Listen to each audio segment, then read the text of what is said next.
जिस तरह से यहाँ पर सरकार चल रही है और यहाँ शासन नाम का कोई चीज़ है नहीं, यहाँ मालिक नहीं है। जो है धड़ल्ले से कोयला, बालू, गिट्टी, ये सारे चीज़ों का पासिंग हो रहा है, लूट खसोट हो रहा है और ये अफसर के मिली भगत से हो रहा है। और एक ही ये लोगों का ही है कि ये सत्ता में रह करके हमको धन अर्जित करना है, जनता से कोई लेना देना नहीं, विकास से कोई लेना देना नहीं। ये लोग सिर्फ लूटने में लगा हुआ है। आपको पता होना चाहिए, स्वास्थ्य मंत्री ने एक बयान दिया था कि जो है राज्य में गुटखा को बंद किया जाना चाहिए और उन्होंने इसलिए ये बोला था कि उस कंपनी के से जो है रकम लेने के लिए उसी के लिए जो है उन्होंने किया था। आज तक गुटखा बंद नहीं हुआ। तो मुझे लगता है कि सभी लोग जो है इसमें जितना भी सरकार के लोग हैं लूटने में लगा हुआ है। यहाँ पर लॉ एंड ऑर्डर की कोई व्यवस्था नहीं है। यहाँ पे आए दिन दुमका में घटना होती रहती है।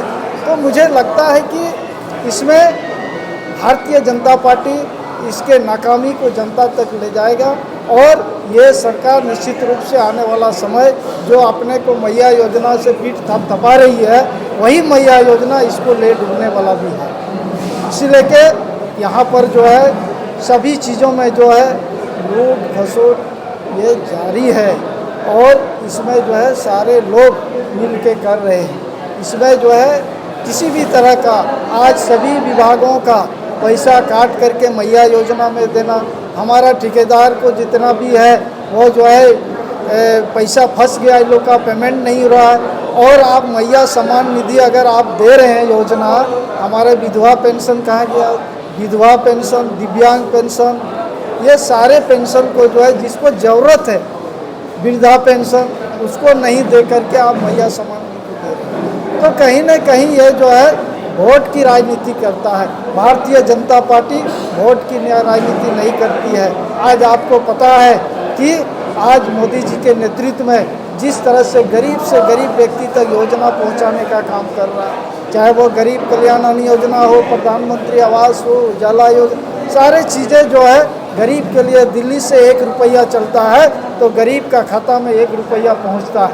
तो मुझे लगता है कि ये सरकार को, राज्य सरकार को किसी तरह का ध्यान नहीं है और ये यहाँ की जनता से कोई लेना देना नहीं है। और जिस तरह से यहाँ पर कांग्रेस ने इस देश में समस्या का जो है यहाँ पर किया था, उसको धीरे धीरे मोदी जी समाप्त कर रहे हैं। चाहे वो 370 का धारा हो, चाहे राम मंदिर का मुद्दा हो, जो भी समस्या है उसको मोदी जी धीरे धीरे उसको समाप्त कर रहे हैं और आने वाला समय एक भी समस्या देश में नहीं रहेगी। आज हम मोबाइल फोन दूसरे देश से आयात करते थे, आज हम दूसरे देश को दे रहे हैं। आज जो है हम लड़ाकू विमान दूसरे देश से लेते थे, आज हम लड़ाकू विमान भेज रहे हैं। तो कहीं न कहीं देश जो है मोदी जी के नेतृत्व में वह आत्मनिर्भर हो रहा है और मोदी जी का जो संकल्प है 2047 तक भारत को विकसित राष्ट्र बनाने का, उस ओर कदम चल चुका है और सारी योजना को हम लोग जन जन तक पहुंचाने का काम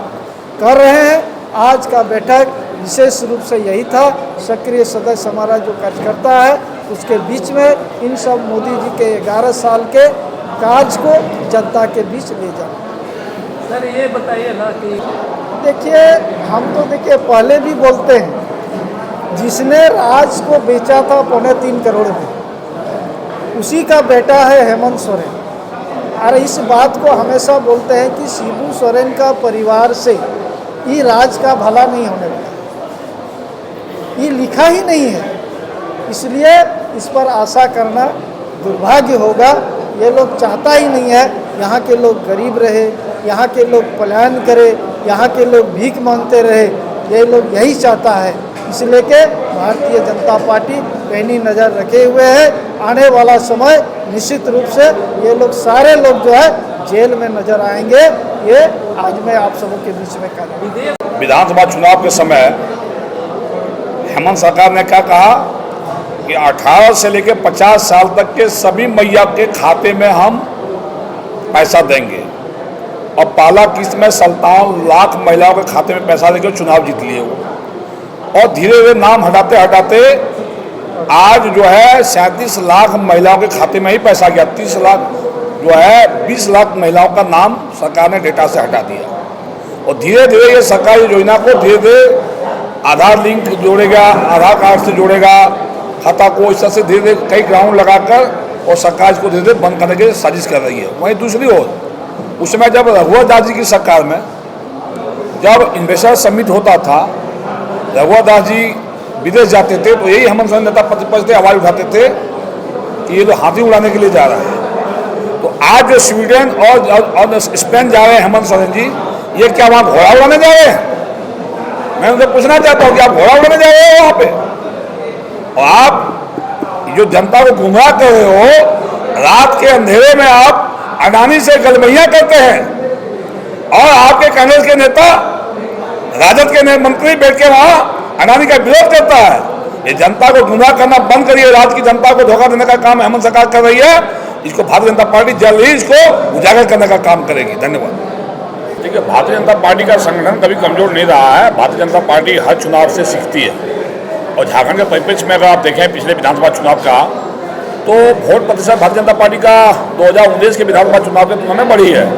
ये अलग बात है कि सीटों में तब्दील नहीं हो पाई और भारतीय जनता पार्टी फिर से अपने संगठन को धार करके और मजबूती के साथ फिर से राज्य सरकार की नाकामी को जनता के बीच में ले जाने का काम करेगी और वहीं मोदी जी के काम की उपलब्धियों को जनता के बीच पहुंचाने का काम भारतीय जनता पार्टी के कार्यकर्ता करेंगे। और आज दुमका विधानसभा स्तरीय यहाँ के कार्यकर्ताओं का, सक्रिय कार्यकर्ताओं का स्थापना दिवस अवसर पर आज के सम्मेलन में हम लोगों ने एक निर्णय लिया है कि जन जन तक हम लोग मोदी जी के कामों को पहुंचाने का काम करेंगे और हेमंत सरकार की नाकामी को भी जन जन तक पहुंचाने का काम करेंगे। उसी कड़ी में आज हम लोगों ने कार्यकर्ताओं के बीच में बताने का काम किए कि मोदी जी के सरकार आने के बाद किस तरह से दीनदयाल जी की अंत्योदय योजना को गाँव गाँव तक पहुँचाने का काम मोदी सरकार ने किया। लगभग 80 करोड़ से ज़्यादा हिंदुस्तानी परिवारों तक मोदी सरकार जो है गरीब कल्याण अनाज योजना दे रही है। जो है इस देश में 13 करोड़ किसानों के खाते में प्रधानमंत्री किसान सम्मान योजना का लाभ मिल रहा है। लगभग 14 करोड़ घरों तक जल जीवन मिशन योजना के तहत पानी पहुंचाने का काम मोदी सरकार ने किया। स्वच्छ भारत अभियान के तहत घर घर में शौचालय बनाने का काम किया। इस देश में जो है लगभग 16 करोड़ परिवारों को प्रधानमंत्री आवास देने का काम किया। उसी कड़ी में झारखंड में भी 17 लाख आवास मोदी सरकार ने देने का काम किया। झारखंड में 22 लाख किसानों को प्रधानमंत्री किसान सम्मान योजना का लाभ मिल रहा है। झारखंड में भी किसानों को जो है उनके खेतों में पानी पहुंचाने के लिए प्रधानमंत्री कृषि सिंचाई योजना मोदी सरकार चला रही है। वहीं जल जीवन मिशन योजना में किस तरह से झारखंड में गड़बड़ियां हुई है, ये सरकार के कार्यकाल में ये भी हम लोग कार्यकर्ताओं को बताने का काम किए हैं। साथ ही स्वास्थ्य विभाग के में मोदी सरकार ने गरीबों को, इस देश के अरबों गरीबों को एक सुरक्षा कवच देने का काम किया। किसी गरीब परिवार को अगर किसी तरह से हार्ट डिजीज हो जाए, ब्रेन ट्यूमर हो जाए, कैंसर हो जाए या किडनी फॉल हो जाए, उसके लिए आयुष्मान योजना का लाभ मोदी सरकार ने देने का काम किया। लेकिन झारखंड के अंदर किस तरह से आयुष्मान योजना का लूट खसोट हुआ, पिछले दिनों में ईडी की जो यहाँ पर रेड पड़ी है, इसे स्पष्ट दिखाई दे पड़ रहा है। तो आने वाले समय में ये सारे चीज़ों को जनता तक हम लेके जाएंगे। मोदी सरकार के कार्यकाल में देश और दुनिया में मोदी सरकार ने जो भारत का स्वाभिमान को बढ़ाने का काम किया है, उसी कड़ी में आज पूरी दुनिया भारत को लोहा मान रही है। एक और जहाँ ग्रामीण सड़कों में गांव में सड़कें बन रही है, गांव में अटल ज्योति योजना के माध्यम से, दीनदयाल ज्योति योजना के माध्यम से गांव गांव में बिजली पहुंचाने का काम मोदी जी ने किया। ट्रांसमिशन लाइन बिछाने का काम किया, मेडिकल कॉलेज बनाने का काम किया, IIT कॉलेज बनाने का काम किया, एयरपोर्ट बनाने का काम किया। हर दिन नेशनल हाईवे लगातार 29 किलोमीटर रोड हर दिन देश में बन रहा है। हर दिन जहाँ कांग्रेस के राज में जहाँ 4 किलोमीटर रेल लाइन बिछ रहा था, वहाँ हर दिन 14 किलोमीटर रेल लाइन यहाँ बिछ रही है। कांग्रेस के राज में जहाँ एक 7 किलोमीटर रोड पर बन रहा था, आज 29 किलोमीटर रोड बन रहा है। जो तेजी से विकास हो रहे हैं, चाहे आपका जो है सीमा की सुरक्षा की बात हो, आतंकवादी घटनाओं में कमी की बात हो, उग्रवादी घटना में कमी की बात हो, इस सारे सेक्टर में मोदी सरकार ने अच्छे काम किए हैं। इसको हम लोग जनता भी बताने का काम कर रहे हैं।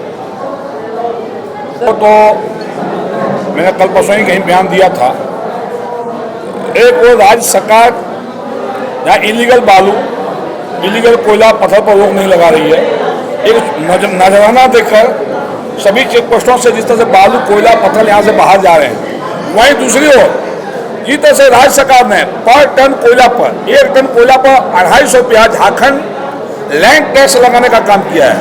पहले से जबकि यहाँ पर फॉरेस्ट टैक्स झारखंड सरकार ने CSR, DMFT के पैसे ले रहे हैं, रॉयल्टी के पैसे सरकार ले रही है, वहीं पर अलग से 250 रुपया पर टन लगाने के चलते आज अगर 25 टन कोयला किसी ईंटा भट्टा के मालिक को चाहिए या किसी चिमनी भट्टा मालिक को चाहिए या किसी को फैक्ट्री में कोयला ले जाना है तो झारखंड का कोयला महंगा पड़ने लगा, क्योंकि 250 रुपया पर टन के हिसाब से अगर 25 टन कोयला को ले जाएगा तो 62 से 50 रुपया उसको लगेगा एक्स्ट्रा पैसा। आज छत्तीसगढ़ का कोयला, पश्चिम बंगाल का कोयला, उड़ीसा का कोयला, सस्ता कोयला झारखंड पहुँच रहा है, बिहार पहुँच रहा है, हमारा कोयला बिक्री नहीं हो रहा है। तो ये तो गलत, सरकार की गलत नीति है। इसका भारतीय जनता पार्टी आने वाले समय पुरजोर तरीके से विरोध करेगी।